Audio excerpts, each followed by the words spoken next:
was away on holidays in Spain at the time. I had no idea before I departed holidays that internment was about to be introduced. In Northern Ireland, there is now a government ban on all marches. The security forces have a duty to take action against those who act out to break them. The police have brought precautions against persons identified as organisers of taking part in such marches.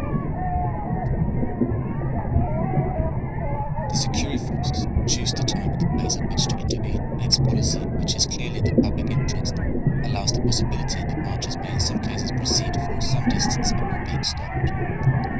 This does not, however, mean that participants will be allowed to break the law with impunity. Experience this year has already shown that attempted marches often end in violence that must have been foreseen by the organisers. And clearly, the responsibility for this violence, the consequences of it, must rest fairly and squarely on the shoulders of those who urge people to break the law.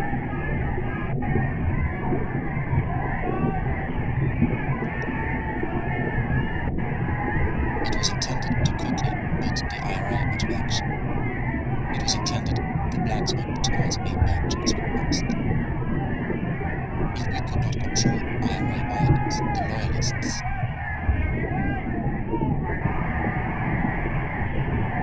internment on previous occasions had been effective to remove the IRA from the streets.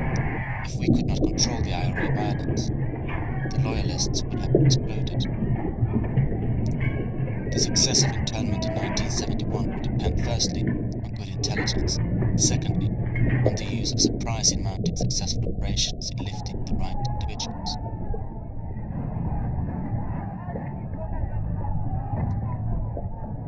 Anticipation. In anticipation, the so-called civil rights marches.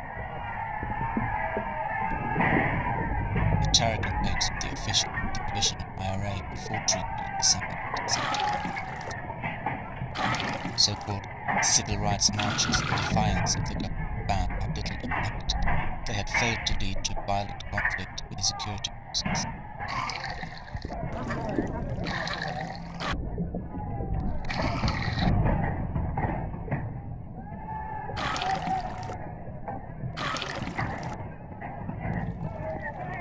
All responsible citizens of Londonderry should keep off the streets. The security forces will take the measures which the tactical situation requires. Is to prepare public opinion in advance for violent scenes on television following the marches. The security forces' countermeasures will take place at points of the army's choosing.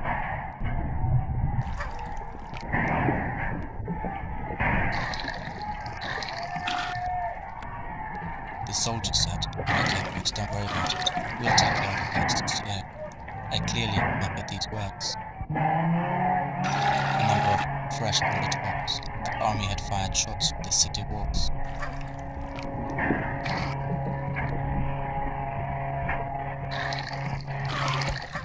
This morning, ministers discussed the public relations aspect of this coming weekend's marches, and in particular Sundays in London. They accepted that there would be television coverage of marches forming up in the dragging of the bogside. They felt this might best be counteracted by television coverage at the point where the march is broken up, and of the arrest and subsequent proceedings in court against any hooligan elements who may be arrested. A PR photographer was asked to take 60mm film of the march and we shot 60mm film of a helicopter under attack from stone-throwing hooligans. He vigorously denied the idea of the marches and that there had been indiscriminate firing.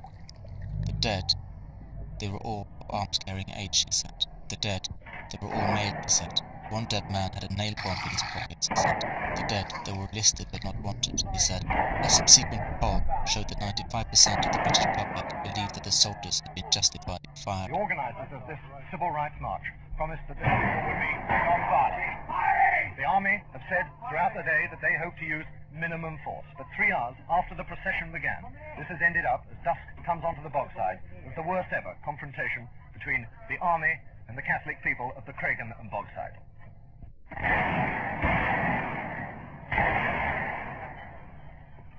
Do not fire back for the moment!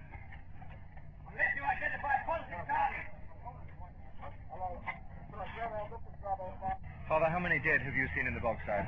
Appearing to be dead. There are the 3 in that Saracen car. There are 2 men lying at the end of this block of flats. There's another man at least very close to being dead. There are 2 others up there. I'm told that there are some more in these flats here that I haven't seen yet. I would say there are probably about 4 dead at this moment. I don't know what those are doing. Orchestrated mock views parading under black flags, supported by more or less subversive left-wing groups. There were very strong feelings about it. I wanted to show solidarity, and through the box, the soldiers were wearing green berets, green combat gear. The barricade, which I saw and which was just being moved into place, had a timber cross frame at each end, which was joined by lengths of wood and covered in barbed wire. 12 loyalist supporters they were coming from. It was just a stand-up thing. People were throwing stones, bottles. One paratrooper, he fired to his front left. I asked him what he was firing at. Colonel, once the paratroopers went into the bog side, there seemed to have been a very large number of casualties. Well, I suppose large, 5 is quite large in these circumstances. It's unfortunate. But when we got up there, past William Street here where we're standing, and up towards Rossville Flats, we came under fire.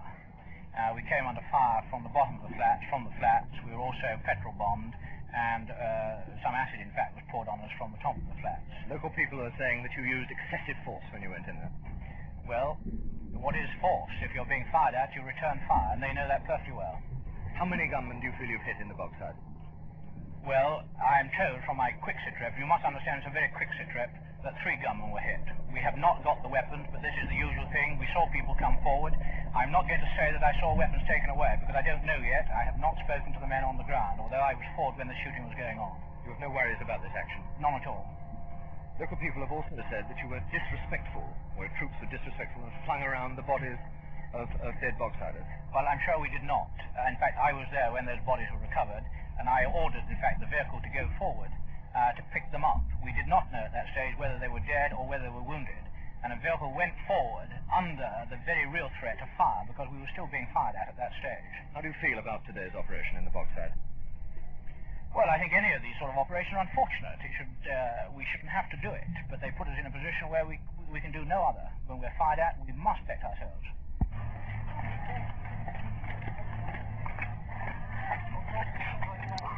It is important for both the political and security situation in Northern Ireland and elsewhere that in future efforts be made to uphold the reputation of the British Army in the eyes of British world opinion.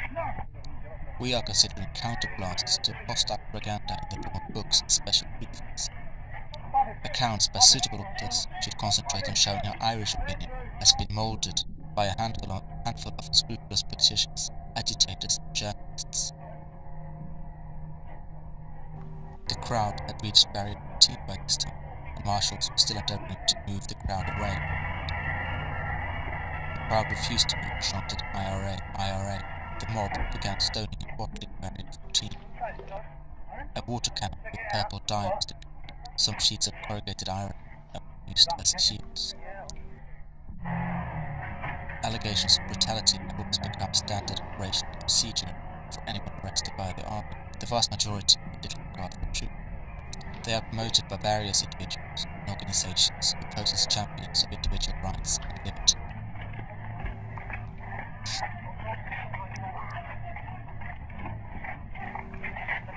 I have very, very grave reservations about an apology. The question would have to be, apologize for what? I'm certain that I think that any inquiry into these events will be influenced by Irish nationalist propaganda. I was badly effaced by the girls I was sick. A section of the machine gun platoon. He ordered him to continue with the arresting process, but to go firm. 30 arrests, 5 dead. At that, they were so close enough. I have read all the statements made by my soldiers, and I consider the action taken by them to be totally justified, carried out in good faith.